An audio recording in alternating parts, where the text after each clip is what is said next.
Hello दोस्तों, वैदिक गुरु channel पर आपका स्वागत है। इस कक्षा में आज संस्कृत व्याकरण के अंतर्गत आप वर्ण परिचय और संज्ञा प्रकरण का प्रैक्टिस सेट 2 देखेंगे। प्रैक्टिस सेट 1 मैंने करवा दिया था, अभी आज आपको प्रैक्टिस सेट 2 कराएंगे। ठीक है, तो इसमें सबसे पहला क्वेश्चन है वृद्धि संज्ञा भवति। वृद्धि संज्ञा किससे होती है? आ ई औ से होता है, आ ए औ से होता है, आ ए ओ से होता है, ना कोआपी या फिर किसी से नहीं होता है। तो देखिए, वृद्धि संज्ञा सूत्र जो होता है, वृद्धि संज्ञा जो होती है वो आ ए और ओ की होती है। ठीक है, आ ए और ओ की वृद्धि संज्ञा होती है। तो इसका राइट आंसर हो जाएगा सी नंबर। इसके बाद उ वर्णस्य कति भेदाः। उ वर्ण के कितने भेद होते हैं? उ क्या है? उ है ह्रस्वर, ह्रस्व स्वर है। 3 होते हैं ना स्वर, 3 होते हैं स्वर, ह्रस्वर, दीर्घ स्वर और प्लुत स्वर। तो इन तीनों में उ किसके अंतर्गत आता है? ये ह्रस्वर के अंतर्गत आता है। तो देखिए इसमें क्या है, कितने भेद हैं? 18 भेद हैं, 12 हैं, 15 हैं, 9 हैं। तो अब जब मैंने आपको डिस्क्रिप्टिव वो आपको अभी क्लास दिया था, क्लास में आपको अच्छे से एक्सप्लेन किया था कि जो ह्रस्व स्वर होते हैं, ह्रस्व स्वर होते हैं, इनके कौन कौन से? आ, ई, उ और री। इनके कितने भेद होते हैं? इनके 18 भेद होते हैं। तो इसमें किसकी बात कही गई है? मतलब आ के भी, ई के भी, उ के भी और री के भी, इन चारों के 18। री का नहीं होता, क्योंकि री जो होता है वो, री जो होता है वो हमेशा जो है ह्रस्व होता है, वो दीर्घ नहीं होता है।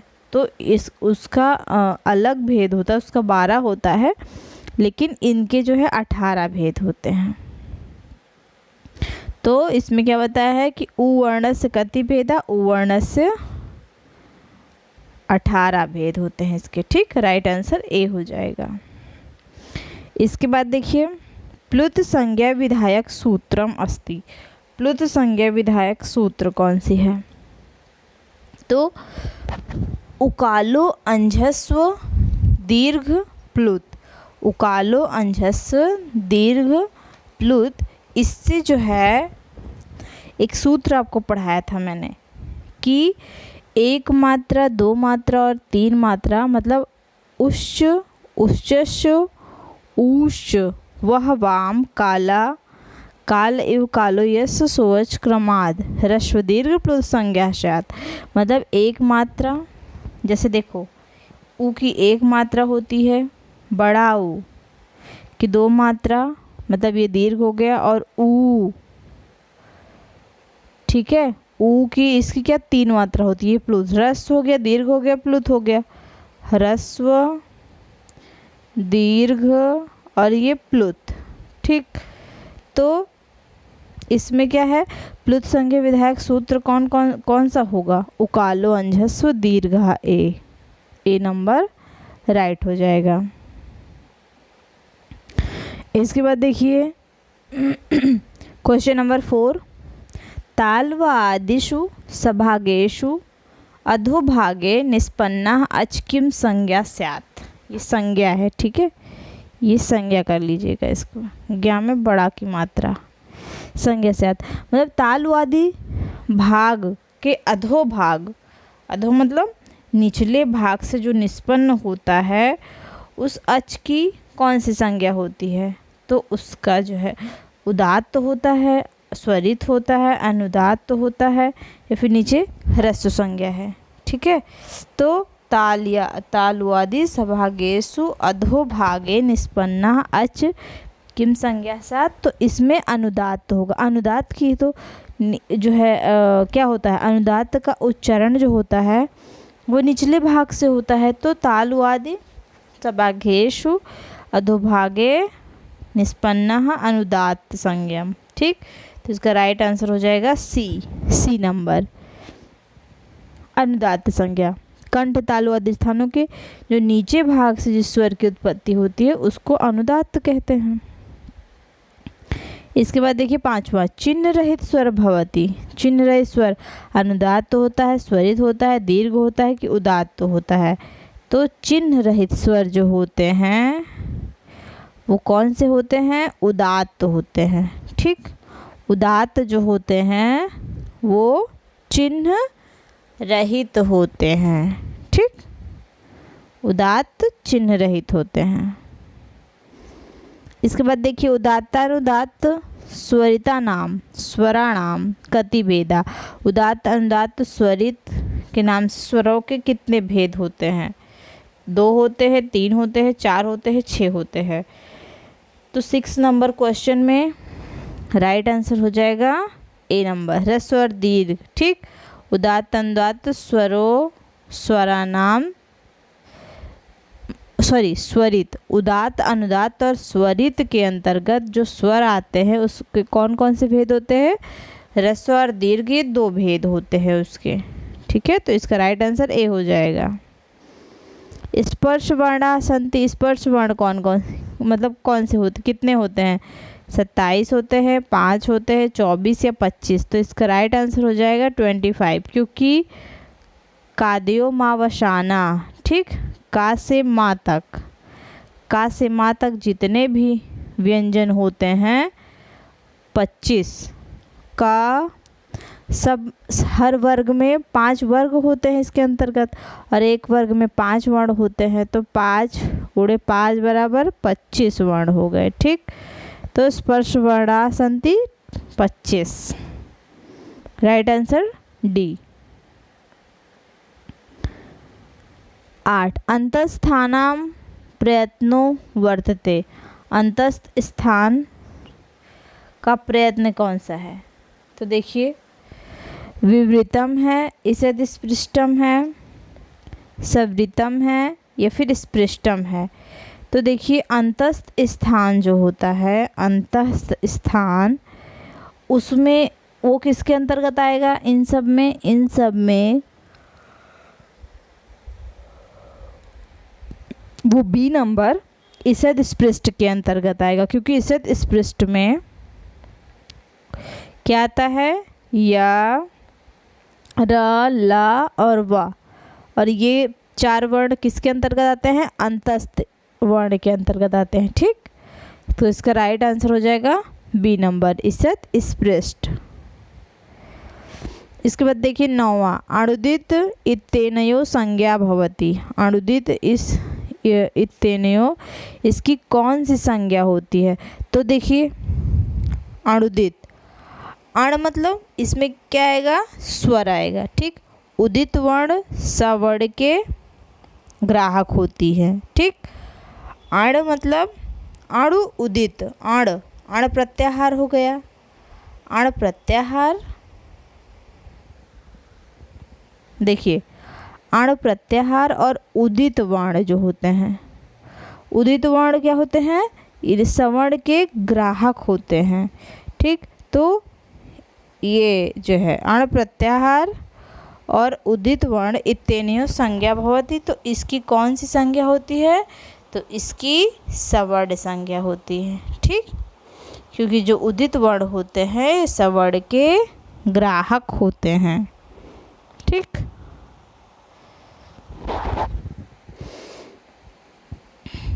अब अण के अंतर्गत क्या क्या आएगा? आ, यू, रील, री, ए, ओ, ऐ, औ, हा, य, वा, रा, ला, ये सारे वर्ण जो है आएंगे और अण प्रत्याहार के अंतर्गत आएंगे। और जो है उदित, इसमें से ऊ हटा है। देखिए अण प्रत्याहार के अंतर्गत सभी स्वर, ठीक है, अण प्रत्याहार में सभी स्वर आता है और क्या आता है? या, वा, रा, ला और हा। ठीक, ये आता है अण प्रत्याहार के अंतर्गत। और उदित, इसमें से ऊ हटा दिया जाए तो जैसे कू, चू, टू, तू, पू हो जाता है ना, उदित वर्ण, इसी को उदित वर्ण कहते हैं। कूचू टू तू पू, तो इसमें से ऊ हटा देते हैं तो ये सारे क च ट त प, तो ये सारे क्या होते हैं, उदित वर्ण हो जाते हैं। तो इनकी क्या होती है, अणुदित इत्येनयो संज्ञा भवति। तो इसका जो है राइट आंसर हो जाएगा बी नंबर, इसकी सवर्ण संज्ञा होती है। ऋकार संज्ञा भवति, ऋकार संज्ञा होती है किसकी, कितने होते हैं ऋकार संज्ञा, कितने होते हैं, अष्टादश होते हैं, 18 त्रिंशत् 30 विंशते 20 द्वादशानम, तो कितने होते हैं। ऋकार में क्या होता है, देखिए ऋकार में री का अब बताया था ना, रस्व के 18 भेद, और री जो होता है री के 12 भेद, तो 18 + 12 कितने हो गए, 30 हो गए ना। तो इसका राइट आंसर बी नंबर हो जाएगा त्रिंशताः, ऋकार संज्ञा भवति त्रिंशताः, राइट आंसर बी नंबर। इसके बाद 11 देखिए, अनुनासिक अनुनासिक भेदेन अनुनासिक भेदेन द्विधा भवति। तो अनुनासिक अनुनासिक इसमें कौन से दो भेद होते हैं, छत्राज्ञा होता है, खशा होता है, यबलाह होता है, स्पर्शवर्णा होता है। तो देखिए इसमें जो होता है छात्रांग है तो संयुक्त वर्ण हो गया, खशा ऊष्म हो गया, स्पर्श वर्ण तो जानते ही हैं आप, काद्यो माँ वशाना का से माँ तक। तो यवला जो होता है ये अनुनासिक अनुनासिक भेद इसके भेद होते हैं। और जैसे कि इसमें कैसे होता है, य का या, व का वा, ल का ला, ऐसा कर सकते हैं, ठीक है। तो अनुनासिक कैसे, इमंगणना नाम नासिका होता है ना, तो अनुनासिक में ऐसा बोल सकते हैं, अनुनासिक और अनुनासिक या वाला दो प्रकार के हैं, अनुनासिक और अननुनासिक, ठीक। यह फिर से बता देती हूँ, या वाला दो प्रकार के हैं, पहला अनुनासिक है, दूसरा अननुनासिक है। जैसे या का या, वा का वा, ला का ला हो गया, ठीक, चंद्रबिंदु लगा देंगे। अनुनासिक या वाला कहने पर वे अनुनासिक और अननुनासिक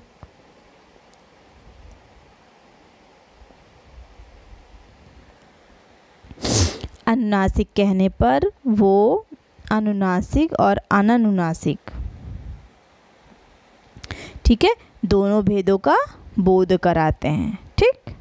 तो इसका ये राइट आंसर हो जाएगा सी नंबर। इसके बाद देखिए अल्प प्राण प्रयत्न कति वर्णा, अल्प प्राण प्रयत्न जो होता है इसके कितने वर्ण होते हैं। तो देखिए इसमें जो है वो टोटल वर्ण जो होते हैं अल्प प्राण में वो होते हैं 19। कैसे 19 होते हैं इसको भी देख लीजिए, व्याख्या भी इसकी देख लीजिए। तो अल्प प्राण के अंतर्गत इसका जो डिजिट में रूल चलता है वो अल्प प्राण में चलता है 135 और या वा रा ला। मतलब इसका क्या हुआ कि देखिए पहला वर्ण क ग अंगा, च ज इया, ट ड आड़ा, त द ना, प ब मा और यारा ला वा, सॉरी यावा रा ला, ठीक। ये इतने वर्ण जो है टोटल कितने हो गए, 1 2 3 4 5 6 7 8 9 10 11 12 13 14 15 16 17 18 19, तो टोटल 19 हो गए। तो ये सी नंबर राइट हो जाएगा कि अल्प प्राण प्रयत्न में कितने वर्ण होते हैं, 19 वर्ण होते हैं, ठीक। इसके बाद नेक्स्ट चलेंगे हम महाप्राण प्रयत्न। महाप्राण प्रयत्न में कितने वर्ण होते हैं इसको भी काउंट करके देख लेते हैं कि महाप्राण में इसका जो होता है वो होता है 24 हो गया। और ऊष्म वर्ण श ख सा हा, ठीक। अब इसमें देखिए ख घ छ, झ, झ, ठ, ढ, थ, ध, फ, भ। कुल कितने हो गए? 2 2 4 2 6 2 8 2 10 हो गए, 11 12 13 14। तो इसमें महाप्राण प्रयत्न में कितने वर्ण आएंगे? कुल 14 वर्ण। तो राइट आंसर क्या हो जाएगा? D number 14। इसके बाद देखिए प्रत्याहार शाब्दिक अर्थो अस्ति। प्रत्याहार शाब्दिक अर्थ है क्या है? संक्षिप्तीकरण है, विभेदीकरण है, या फिर विस्तृतीकरण। संक्षिप्तीकरण है, विभेदीकरण है, विस्तृतीकरण है, सर्वे। तो देखिए प्रत्याहार मतलब क्या होता है? प्रत्याहार का मतलब होता है, शब्द शाब्दिक अर्थ होता है कि कोई चीज़ को संक्षिप्त में लिखना। ठीक, बड़ा लंबा चौड़ा लंबी चौड़ी चीज़ है तो उसको क्या करना? संक्षिप्त में, छोटी आकृति में लिखना। ठीक, तो यही हो जाएगा संक्षिप्तीकरण। राइट आंसर हो जाएगा इसका ए। विभेदी विस्तृति नहीं होगा, राइट आंसर ए हो जाएगा। इसके बाद देखिए 15, क्वेश्चन नंबर 15 देखेंगे तो इसमें क्या है? स्वराकति। स्वर कितने हैं? स्वर 13 होंगे, 9 होंगे, 11 होंगे, 64 होंगे। तो देखिए संस्कृत में जो स्वर, मूल स्वर पाणिनि के द्वारा लघु सिद्धांत कौमुदी में जो दिया गया है वो है 9 स्वर। आ, ई, उ, री, ए, ओ, ऐ, औ।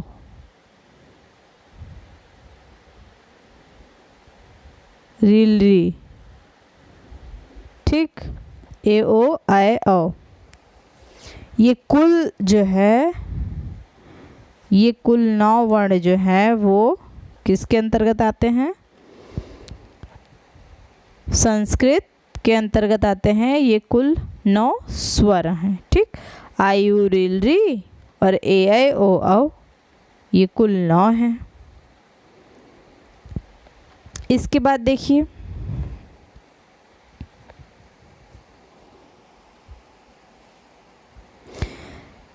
तो इसका जो राइट आंसर हो जाएगा वो बी नंबर।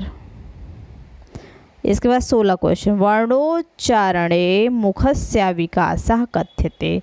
वर्णों के उच्चारण में मुख का विकास होता है, क्या कहा जाता है? श्वासः, संवारः, विवारः, नादः। तो वर्णों के उच्चारण में मुख के विकास को कहा जाता है संवारः, क्योंकि संवार जो होता है, संवार ये क्या होता है? जिन वर्णों के उच्चारण में स्वर तंत्री का मुंह बंद रहता है उसका प्रयत्न संवार होता है। ठीक, संवार किसका प्रयत्न है? जिसमें मुख मतलब स्वर तंत्री का मुख जो है वो बंद रहता है। तो इसका राइट आंसर हो जाएगा बी नंबर।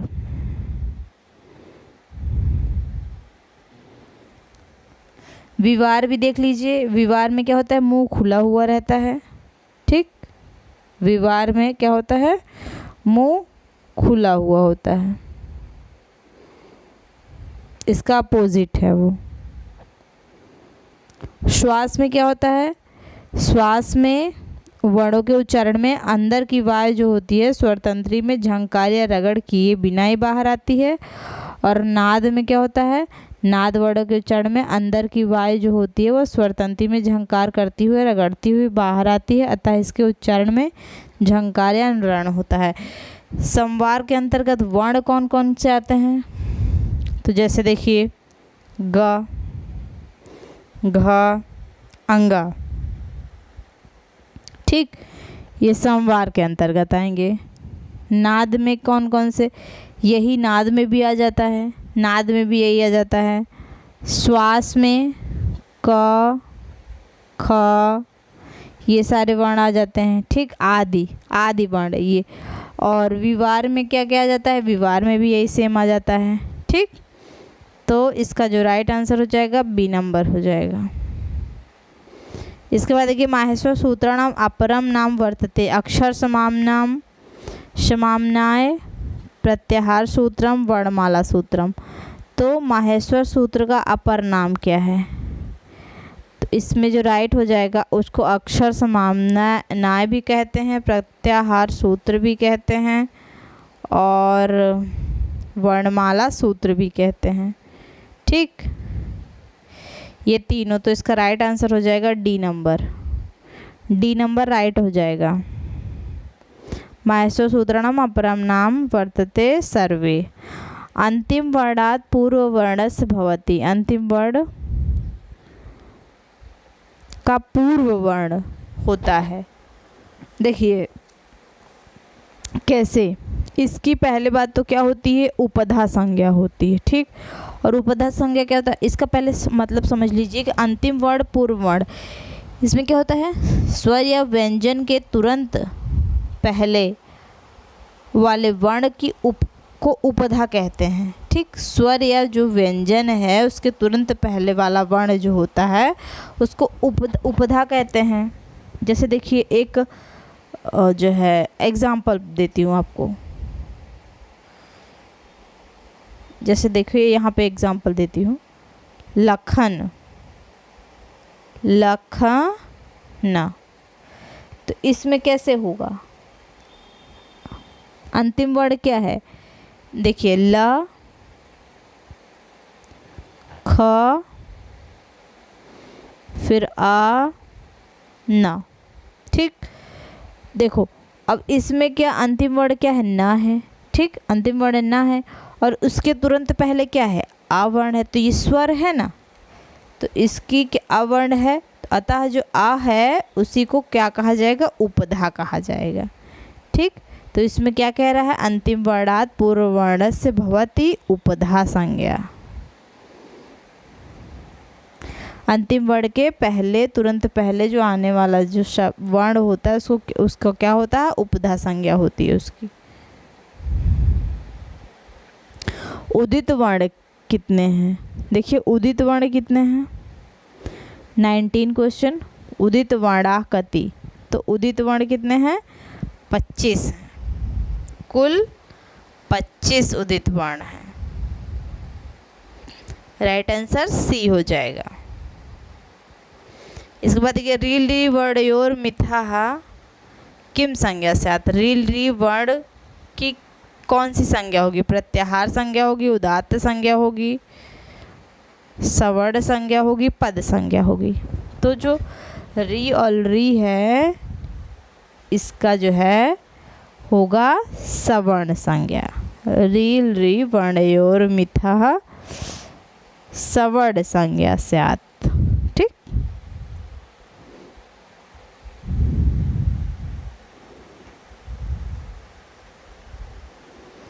इसके बाद देखिए अंगा वर्णस्यो उच्चारण स्थानम अस्ति। अंगा इस वर्ण का उच्चारण स्थान क्या होगा, कंठ नासिका होगा, नासिका होगा, तालु नासिका, दंत नासिका। तो पहली बात देखिए ये पंचमाक्षर के अंतर्गत आता है और ये का वर्ग के अंतर्गत आता है, कौन सा होगा। तो देखिए ये जो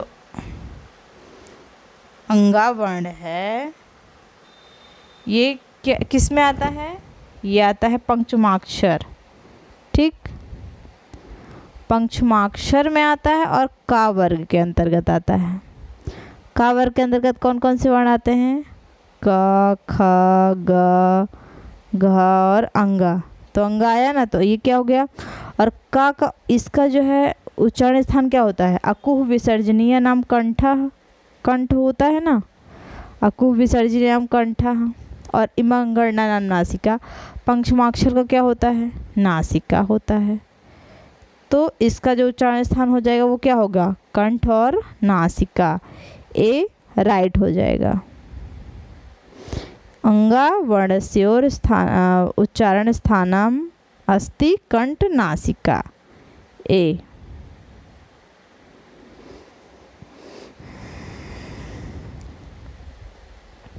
22 नंबर देखिए, हा वर्ण से वर्गा भवति। देखिए हा वर्ण का वर्ग क्या है, जो पहला आता है कंठ का उच्चारण स्थान क्या होता है, अकुह विसर्जनीय नाम। देखिए मैं इस पे जगह है तो यहाँ पे बताती हूँ। अकुह विसर्जनीय नाम कंठः। तो देखिए अ और का वर्ग के सभी वर्ण मतलब का ख गा घ अंगा हा और विसर्ग, ठीक, विसर्ग ये किसके अंतर्गत आते हैं? ये आता है कावर के अंतर्गत, सॉरी ये आता है कंठ के अंतर्गत। तो हा वर्णस्य वर्गा भवति, हा वर्ण किस वर्ग के अंतर्गत आता है? ये आता है का वर्ग के अंतर्गत। राइट आंसर ए हो जाएगा। का मतलब कंठ, कंठ वर्ण, का मतलब कंठ वर्ण, का वर्ग तो आता ही है, उसके साथ ही साथ हा भी आता है उसमें और विसर्ग भी आता है। इसका राइट आंसर हो जाएगा ए। इसके बाद देखिए 22 लृ वर्ण से उच्चारण स्थानम अस्ति। तो लृ वर्ण का उच्चारण स्थान क्या है? ऋतुलसानाम, ऋतुलसानाम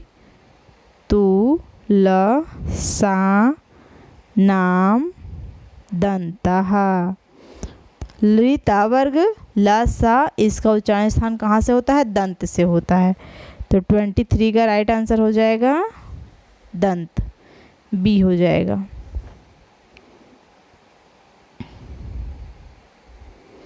इसके बाद देखिए मूर्धा ओष्ठ ये सब नहीं होगा। 24 का इत संज्ञक वर्णे निष्पन्ना प्रत्याहारा कति संति। का इत संज्ञक वर्ण जो है इसको निष्पन्न करने वाला जो प्रत्याहार है वो कितने होते हैं? तो देखिए इसका जो आंसर होगा वो होगा 3rd नंबर। क्यों? क्योंकि देखिए कौन कौन से प्रत्याहार हैं? अक, इक और उक।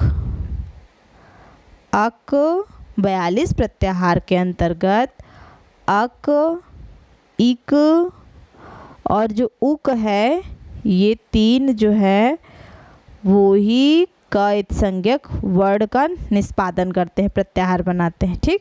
राइट आंसर इसका हो जाएगा सी नंबर 3। इसके बाद देखिए 25 नंबर, कह एक मात्रिक स्वर कूजति। कौन सा एक मात्रिक स्वर इसमें कोसता है? तो इसका राइट हो जाएगा ए नंबर, नीलकंठ, ठीक है, नीलकंठ चाशः। चटका मयूरा का पोता नहीं होगा इसमें। इसके बाद देखिए आदिरंतेन संहिता इत्यर्थः कीदृशः संज्ञा। आदिअंतेन संहिता इसकी कौन सी संज्ञा होती है? टी संज्ञा होती है, इत संज्ञा होती है, प्रत्याहार संज्ञा होती है या फिर सवर्ण संज्ञा होती है? तो देखिए आदि अंतेन संहिता इसकी जो होती है इसकी 3rd नंबर प्रत्याहार संज्ञा होती है। आदि अंतेन संहिता की प्रत्याहार संज्ञा होती है, 3rd राइट हो जाएगा। इसमें क्या होता है? अंतिम इत संज्ञक वर्ण के साथ आदि वाला वर्ण, इत संज्ञक वर्ण के साथ जो आदि पहले वाला वर्ण जो है अपनी और अपने बीच की वर्णों की प्रत्याहार संज्ञा करता है। जैसे मैंने एग्जाम्पल में आपको बताया था अण प्रत्याहार है ना, तो इसके अंतर्गत क्या आएगा? आ, ई, उ। आयुण आता है ना, आयुण, तो लास्ट वाला नहीं लेते हैं, इसका जो है लोप हो जाता है तस्य लोपा से, तो इसमें आई उ 3 आएगा, ठीक। तो इसकी क्या प्रत्याहार संज्ञा हो जाएगी। तो राइट आंसर 3। इसके बाद देखिए कति प्रकारा प्रयत्ना सन्ति। प्रयत्न कितने प्रकार के होते हैं? तो 27 4 होते हैं, 6 होते हैं, 2 होते हैं, 8 होते हैं। तो एक आभ्यंतर प्रयत्न होता है, आभ्यंतर प्रयत्न, और एक होता है बाह्य प्रयत्न, ठीक, बाह्य प्रयत्न। तो प्रयत्न कितने होते हैं? 2, पहला ये दूसरा ये। कति प्रकारा प्रयत्न कितने प्रकार के होते हैं? 2 प्रकार। सी राइट हो जाएगा।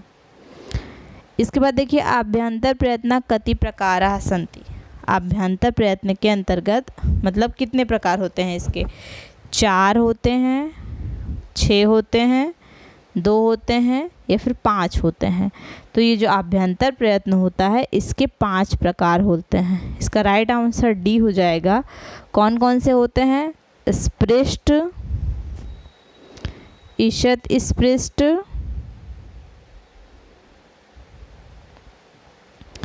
ईषद् विवृत, ईषद् विवृत, विवृत और अंत लास्ट में संवृत।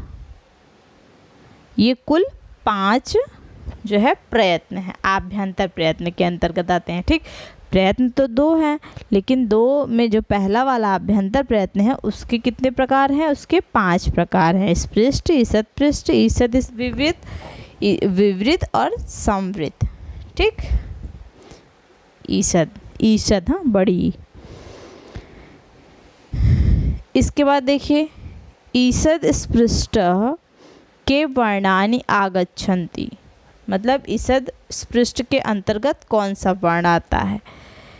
श ख स ह आता है, क ख ग घ आता है, य र ल व आता है या फिर स्वर वर्ण आता है। तो किसकी बात की गई यहाँ पे? ईषद् स्पृष्ट की बात की गई है ना। तो ईषद् स्पृष्ट के अंतर्गत ये पहला जो ए नंबर है स ख श ह, ये किस में आता है? ईषद् विवृत में आता है। ठीक, विवृत में आएगा ये, विवृत में। ठीक, और इसके बाद क ख ग घ, ये तो क वर्ग हो गया, स्पर्श वर्ण हो गया, अंगा को और मिला देंगे तो य र ल व जो है ये किस में आएगा? यही है जो ईषद् स्पृष्ट में आएगा। ठीक, तो राइट आंसर हो जाएगा सी नंबर। स्वर्ण वर्ण भी नहीं, ये क ख ग भी नहीं, सी नंबर राइट हो जाएगा।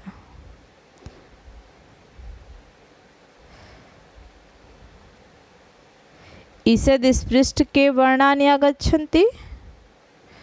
तो य र ल व।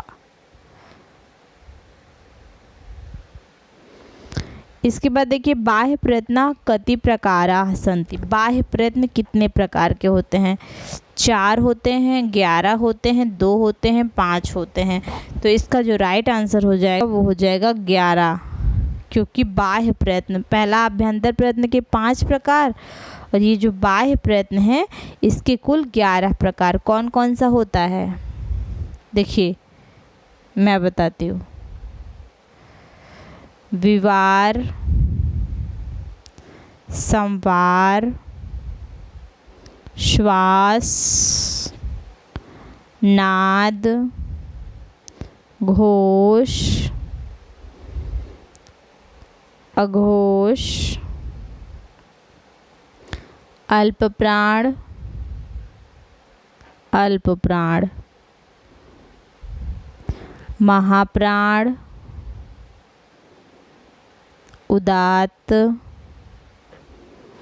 अनुदात्त,